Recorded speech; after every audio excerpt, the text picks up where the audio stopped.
特等功2次，1等功7次，2等功8次，3等功5次，4等功2次，3级人民功臣称号1次，3级战斗英雄称号1次。看着眼前这几张泛黄的英模登记表，退伍军人信息采集处的工作人员一时间有些愣了神。这个叫胡兆富的老人到底是何许人也？他怎么有着如此辉煌的功绩呢？大家好，欢迎走进历史时光。今天我将为你讲述军医战神胡兆富的故事。1926年，胡兆富出生于山东济宁泗水县的贫苦农户，他还有一位姐姐，一家4口主要靠着给地主干活为生。1938年，侵华日军的身影出现在了济宁，地主们还能靠拿些钱免灾过活，可贫苦人家只能任其欺负。已经12岁的胡兆富内心便无比仇恨日本鬼子，一心想着该如何将鬼子赶跑。1941年5月的一天，胡兆富在山上放牛，忽然听到村子的方向响起了枪声。胡兆富知道这是鬼子又来了，他本以为鬼子这次和之前一样，抢了东西就会离开。没想到不一会儿，村子里火光四起，枪声不断。原来鬼子改变了策略，开始执行起了3光政策。在外放牛的胡兆富逃过一劫，可等他回到村子里，看到乡里乡亲的尸体，这个15岁的少年一时间失了神。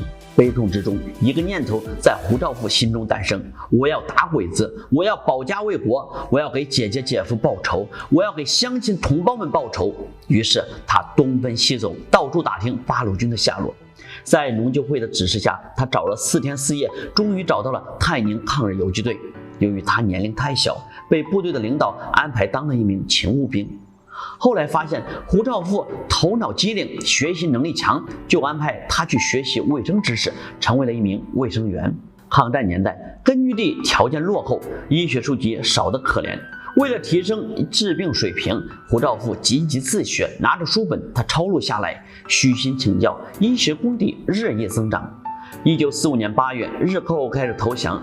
彼时国民党军队妄图率先抢占地盘，在上级的要求下，胡兆富等卫生班也上了一线。骑上快马，他迅速抵达县城，接受了日军的受降。1946年解放战争打响，起初胡兆富等人编入野战军医院中，在后方医院里，他不会遭遇任何危险，可却也难以及时的救治病人。在胡兆富的强烈要求下，他跟随部队南征北战，一路上胡兆富都冲在前线，哪里有伤病员，哪里就会有他的身影。在复杂的战场上，一旦挂彩，伤病员极有可能截肢。为了避免这样的事情发生，胡兆富冲上前去，细细包扎，及时救治，保住了无数人的肢体。1948年9月，我华东野战军同国民党王耀武部展开战斗。当时我军缺乏攻坚经验，面对坚硬顽固的济南城，一场恶战在所难免。王耀武在济南外围设置了数十道封锁线，又建立了大大小小上千个堡垒。在空中，国民党的飞机不断轰炸；在正面，敌人拥有美式装备，火力凶猛。战斗之前，胡兆富等卫生员被严禁上阵，不过胡兆富却不遵从。他心中明白，一旦踏上了阵地，那么便是九死一生。纵然如此，他也无所畏惧。在敌人猛烈炮火下，胡兆富背着医药包就冲了上去。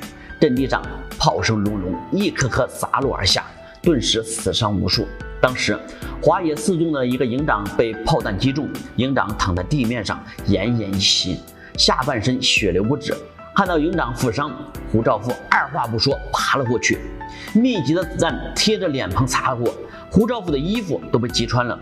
6米、5米、4米，他越爬越近，自己也彻底暴露在了敌人的眼皮底下。胡兆富心思机敏，他找到一块掩体，抱起一把机枪，便向敌人疯狂怒射。在火力还击后，他迅速背上营长撤退。就这样，胡兆富历经危险，冒死救下了营长杨德生。后来杨德生被救活，新中国成立后被授予忠孝军衔。